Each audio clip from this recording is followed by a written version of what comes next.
Ada beragam pandangan tentang tepat tidaknya organisasi ini dianggap berpotensi menjadi teroris atau tidak. Menurut Sekretaris Jenderal Majelis Ulama Indonesia, Dr. Amir Syah Tambunan, sebaiknya tidak terlalu terburu-buru memberikan stigma teroris pada seseorang maupun organisasi. Sebab keterburu-buruan bisa menyuburkan apa yang diistilahkan Islamofobia. Ya, jangan mudah menimbulkan stigma terhadap istilah-istilah yang muncul dari Islam. Bahkan kalau stigma ini dibiarkan, ini akan memunculkan apa yang kita kenal fobia terhadap Islam. Ini tidak boleh. Jadi lagi-lagi jangan ada stigma, jangan ada fobia terhadap istilah-istilah keislaman yang berkembang di tengah-tengah masyarakat. Bahkan jangan mudah menuduh istilah radikal teroris.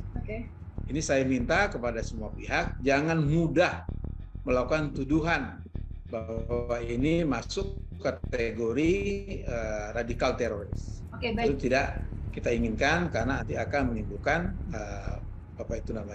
problem di tengah-tengah kehidupan bermasyarakat. Saya kira itu. Cara pandang berbeda disampaikan Al-Haidar. Dia melihat sejauh ini Khilafatul Muslimin bukan termasuk organisasi berbahaya dan mengarah kepada aksi-aksi terorisme. Hal ini disebabkan cara memaknai paham khilafah yang berbeda. Dan khilafah itu biasanya berkembang karena makna khilafah itu adalah kekuasaan negara, dan dia berkembang secara perang ataupun secara invasi ataupun secara minimal secara diplomatik.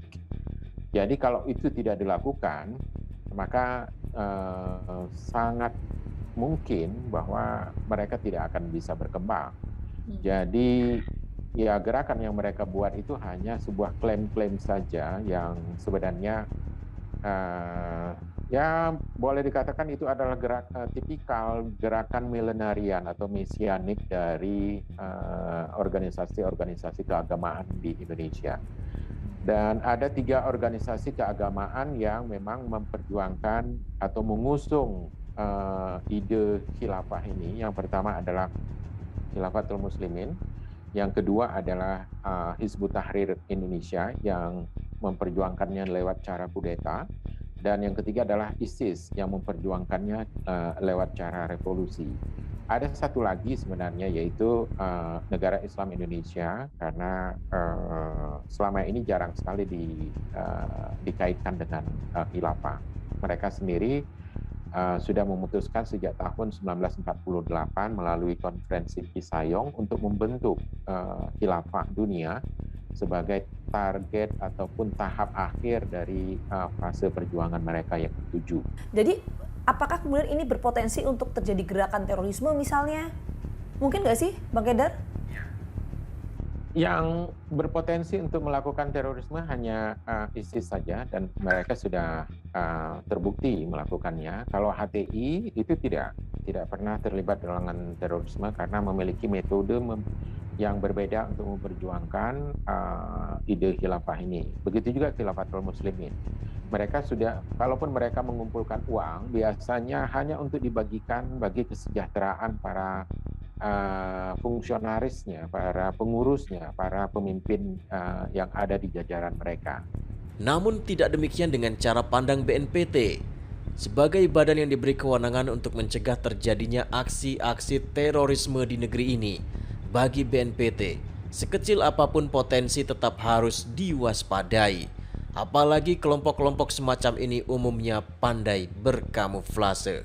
Pak Nur Wahid, jadi pola perekrutan yang dilakukan oleh Khilafatul Muslimin ini seperti apa sih karakteristiknya? Apakah kemudian sama dengan beberapa organisasi lainnya, misalnya NII, kemudian dan lain sebagainya yang tadi sempat Pak sampaikan? Seperti apa, Pak? Polanya sama, ya, karena genealogi mereka sama, ideologi mereka sama, dan tujuan mereka juga sama.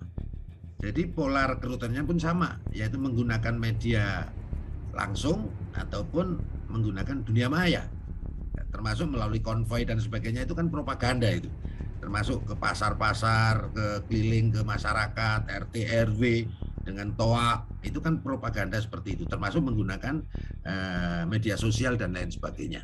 Kemudian penggalangan dananya juga sama, Yang pertama, sumber dana yang digalang melalui iuran atau infak di antara ikhwan ataupun jamaah mereka. Yang kedua, mereka juga menggalang dana melalui kotak-kotak amal. Kemudian penggalangan dana melalui jaringan internasional, ya, yang disalurkan melalui pendidikan, lembaga sosial, dan lain sebagainya. Karena mereka pandai sekali bersiasat, pandai mengemas dengan kegiatan agama, kegiatan sosial kemanusiaan, sehingga perusahaan ini kan tidak semuanya paham ya, sehingga banyak juga yang terdistribusikan ke mereka. Baru yang ketiga, dana internasional atau intelijen asing, karena ini era asimetris ya, sehingga merebak proxy war. Ini adalah perang ideologi atau proxy ideologi. Ini harus menjadi kewaspadaan kita. Nah, Bang Kaidar, kok tadi pertanyaan saya selanjutnya, kok tadi Bang Kaidar di awal sempat mengatakan bahwa tujuannya untuk rekrutan, kemudian juga mengumpulkan logistik. Kenapa sih kok harus dilakukan itu di tahun ini, di tahun 2022? Jadi saya kira memang agak rumit ya melihat status sosial ekonomi mereka secara keseluruhan. Mereka tidak ada orang yang betul-betul memiliki potensi keuangan yang besar dan kemudian membesarkan gerakan ataupun organisasi keagamaan ini secara lebih ekspresif dan lebih pragmatik gitu. Tapi lebih banyak berputar-putar secara eklesiastikal, sehingga mereka lebih banyak berusaha menampilkan diri mereka agar dihormati oleh pengikut-pengikut mereka, dan itu disertai dengan sumbangan-sumbangan zakat, infak, dan sedekah. Bagaimana kemudian Khilafatul Muslimin ini memastikan bahwa tidak ada lagi pemahaman yang kemudian mengakar di kelompok Anda? Iya. Karena kan anggota dari Khilafatul Muslimin juga dulu bagian dari misalnya JI, JAD tadi seperti Anda sampaikan. Nah, itu bagaimana memastikan hal itu ya? Ada taklim, Mbak. Kita bagi orang yang sudah gabung menjadi warga khilafah itu ada wajib untuk mengikuti taklim dalam 2 pekan sekali minimal. Dia taklim, dikasihkan pencerahan bahwa Islam itu begini dan sebagainya, ya kan? Kemudian ada juga taklim yang bulanan, ya kan? Kemudian juga silaturahim kita sampaikan, visi dan misi kita, ya kan? Dan insya Allah Allah yang memberikan pemahaman, kita hanya menyampaikan saja. Tapi insya Allah yang pasti untuk mengetahui itu cuma dari pimpinan tertinggi. Pimpinan kami adalah khalifah sudah menjelaskan seperti itu, maka kita samina ta'ala, ya seperti itu keadaannya. Tapi kalau seandainya ada fitnah di sana, itu biasa, ya kan? Seorang nabi saja mendapatkan fitnah, apalagi kita bukan nabi. Nabi yang dijamin surga dan maksum mendapatkan fitnah. Kita sabar, ya kan? Allah memberikan kita bersabar dan kuatkan kesabaran, terus berdakwah, terus menyampaikan sosialisasi tanpa henti, ya kan? Tidak bisa dilarang oleh apapun, karena ini kewajiban dari Allah. Kita akan melanjutkan ini.